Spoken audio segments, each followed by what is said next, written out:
Bom, a culpa por uma transgressão real, um erro grave que de fato foi cometido, ela tem limites muito claros, né? Sim, simplesmente porque a ação teve um fim. Exato.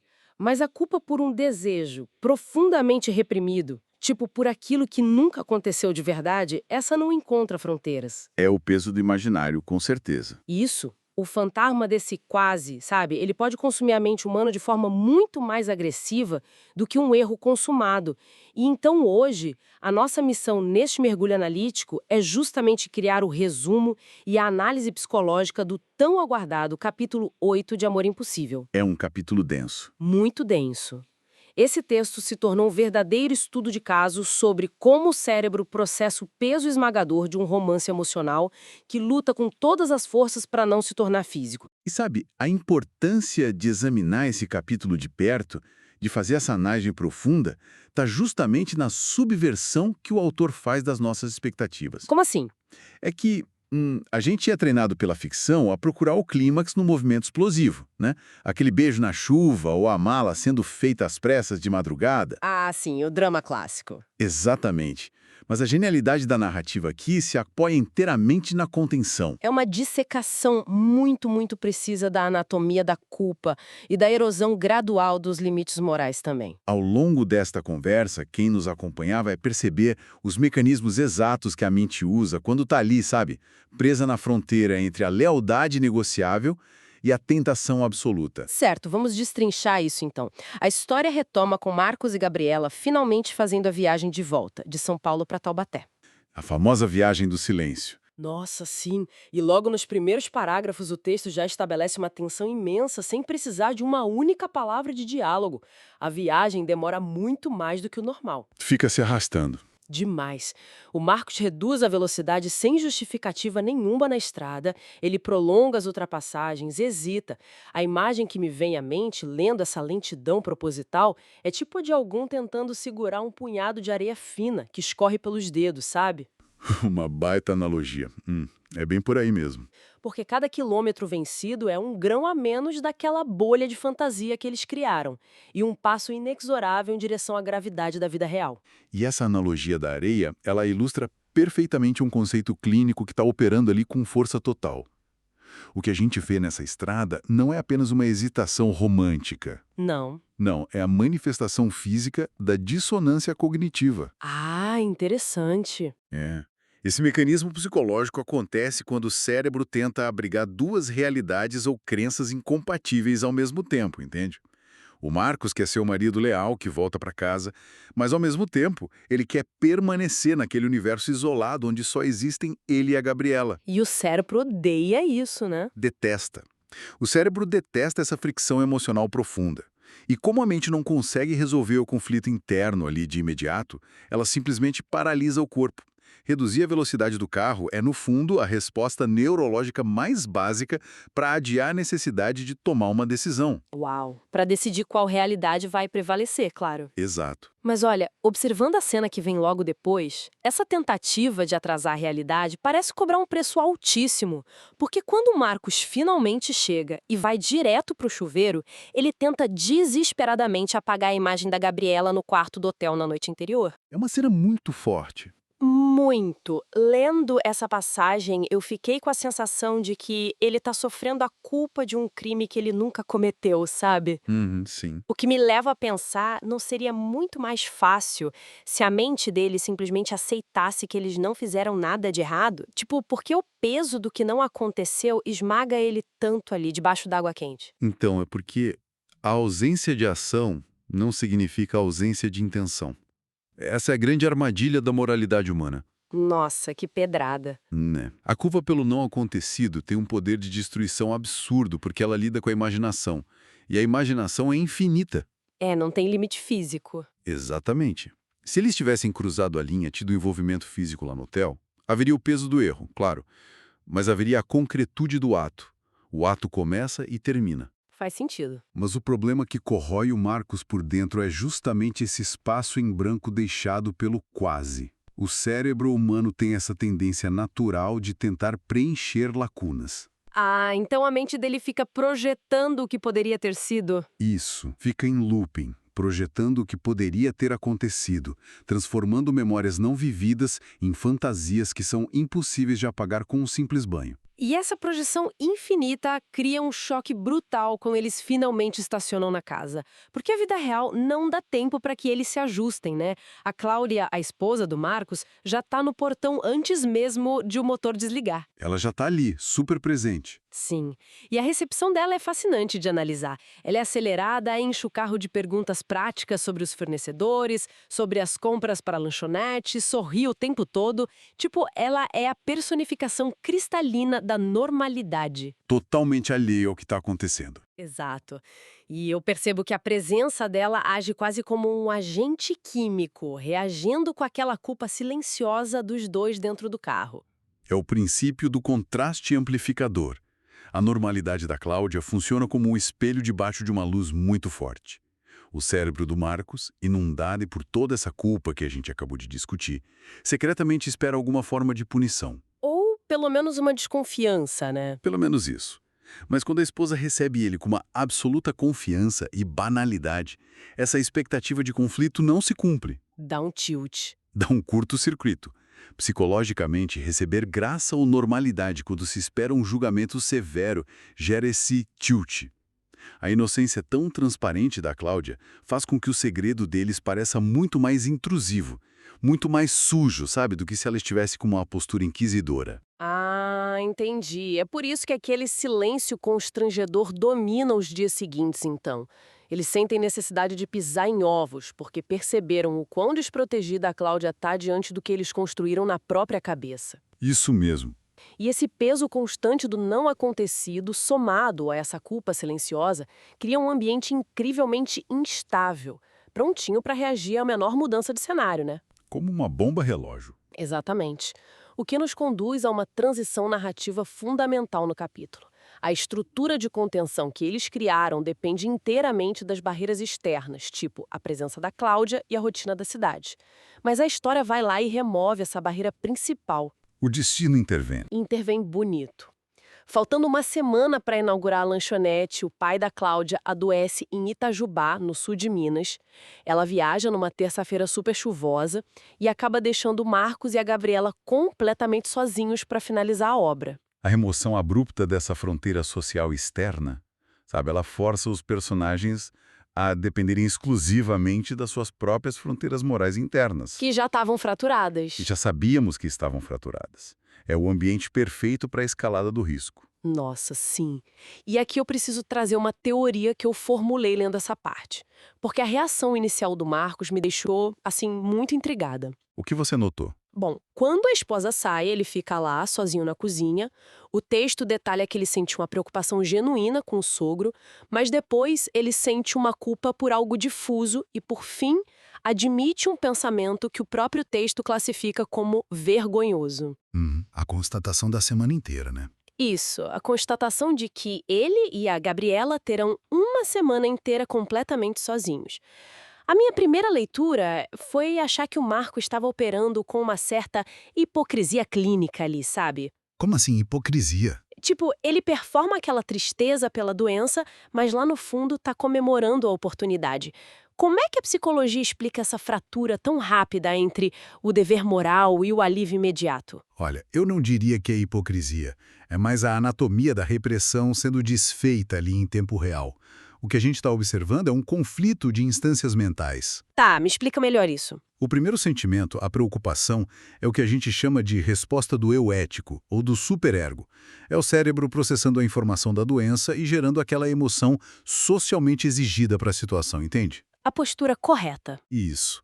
Mas, imediatamente depois, o subconsciente, que estava focado naquele desejo suprimido pela Gabriela, ele reconhece a janela de oportunidade e aí começa a gerar reações de expectativa e de alegria.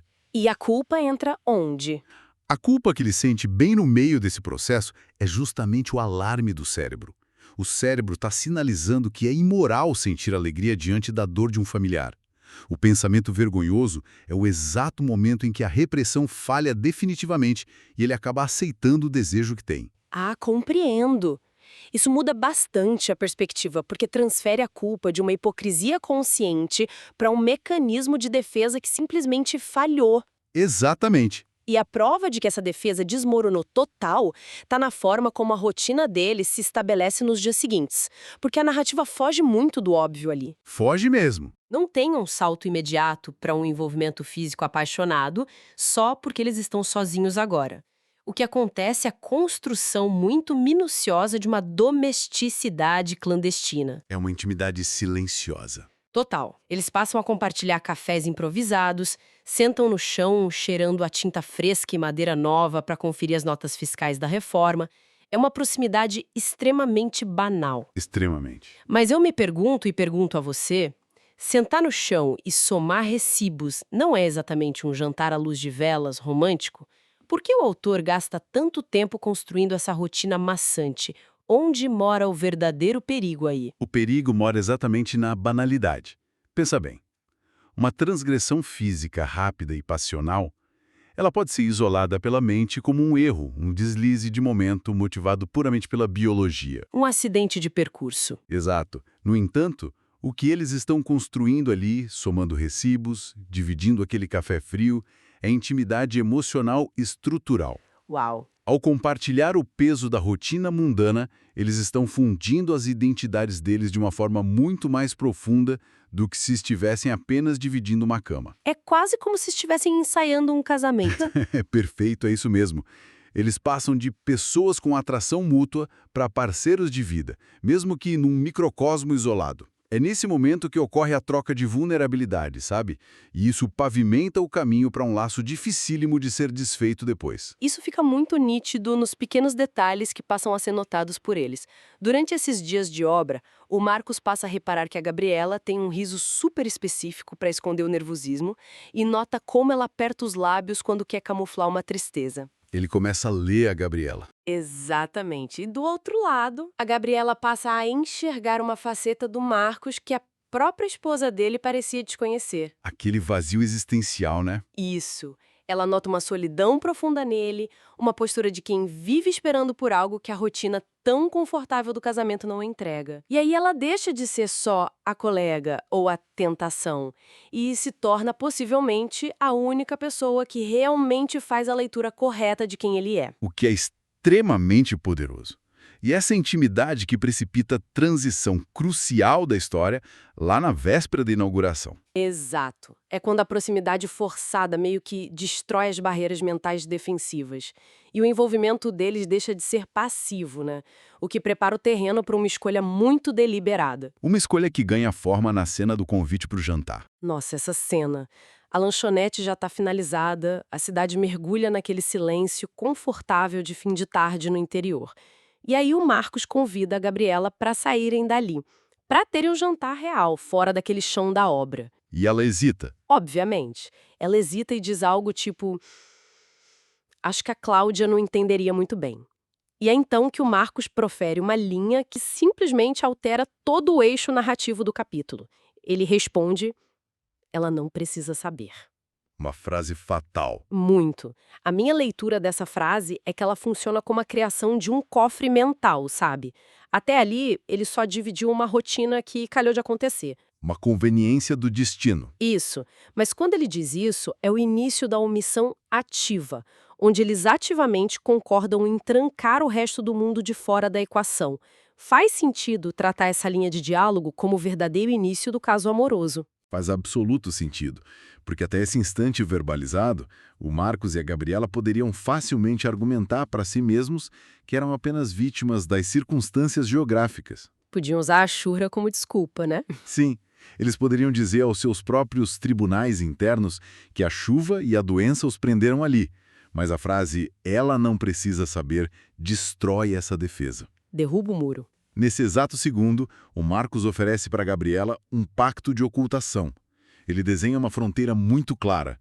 De um lado está o mundo regrado com a Cláudia, e do outro está o segredo deles. E ela aceita. Quando a Gabriela aceita ir ao jantar sob essa premissa, o contrato de cumplicidade é assinado. É o momento em que eles assumem de vez a autoria da traição emocional, transformando sentimentos que nem eram ditos em ações muito deliberadas de ocultamento. E a preparação para esse jantar reflete imediatamente esse novo contrato, né? O Marcos vai para a própria casa se arrumar e quebra logo de cara a promessa que havia feito à esposa de que ia apenas descansar. E faz tudo um ritual. Ele toma um banho super demorado, seleciona uma camisa muito acima do padrão exigido para ir comer uma pizza numa quinta-feira à noite e escolhe um perfume bem específico. Tudo pensado. Tudo. E quando ele passa para buscar a Gabriela, a descrição no texto é cirúrgica. Ela não estava de gala nem nada. Usava um vestido simples e os cabelos soltos de forma aparentemente despretensiosa. Mas o texto faz questão de frisar que o Marcos nota o imenso cuidado por trás daquela falsa simplicidade. Aquele esforço para parecer que não se esforçou. Perfeito. Ele conclui que ela estava não bonita, linda. E olha, toda essa encenação demonstra que o acordo foi mesmo validado, não acha? Totalmente. O que a gente está presenciando aí é o ritual biológico e psicológico do cortejo. Eles estão, assim, vestindo as suas melhores versões para validar o valor daquela bolha secreta que acabaram de legitimar, sabe? Claro, para provar que vale a pena. É. A escolha minuciosa dessas roupas e perfumes, que parecem ser casuais, na verdade é um esforço da mente para comunicar atração e respeito mútuo. Tudo isso sem precisar de uma confissão verbal muito grosseira ou direta. Eles estão sinalizando um ao outro que o encontro não é banal. E é um encontro que atinge o seu ápice de tensão num ambiente altamente atmosférico. Eles chegam na pizzaria, a Pizza Nostra. Tem aquele letreiro vermelho espelhado no asfalto molhado, aquele cheiro inconfundível de massa e orégano. Um clima de filme no ar. Bem isso. Eles pegam uma mesa isolada, perto da parede de tijolos. O cenário está perfeito para a suspensão da realidade. Até que, de repente, o elemento externo quebra a redoma temporariamente. O garçom. O garçom. Ele se aproxima para anotar o pedido e solta aquele clichê clássico de restaurante de interior. Primeira vez aqui do casal? É maravilhoso como o autor coloca isso. O silêncio imediato que se instala e a falta de correção por parte dos dois são muito reveladores. Ao não negarem o título de casal, eles meio que absorvem a fantasia. Mas olha, é o que acontece na segunda intervenção do garçom que me chamou muita atenção.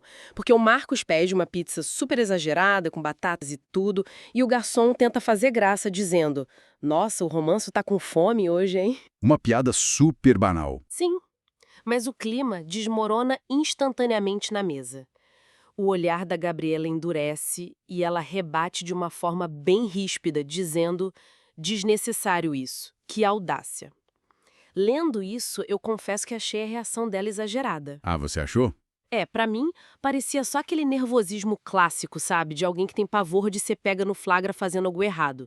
Então ela ataca o garçom por estresse. Mas o que eu deixei passar nessa análise? Olha, você deixou passar o instinto de preservação do espaço sagrado. Como assim? A reação dela não é o pânico de ser descoberta, porque, no fundo, o garçom não tem a menor ideia de quem eles são, nem sabe quem é a Cláudia. É verdade, ele é um estranho. A agressividade defensiva da Gabriela acontece porque a piada barata do garçom banaliza a experiência super complexa, dolorosa e profunda que ela e o Marcos estão dividindo ali. Ah, entendi. Chamar de romance com fome reduz o sacrifício moral e a intimidade deles a uma cantada barata de bar. Então, ao repreender o garçom com firmeza, a Gabriela atua como uma guardiã feroz daquela bolha emocional. E o Marco saca isso, né? Saca na hora.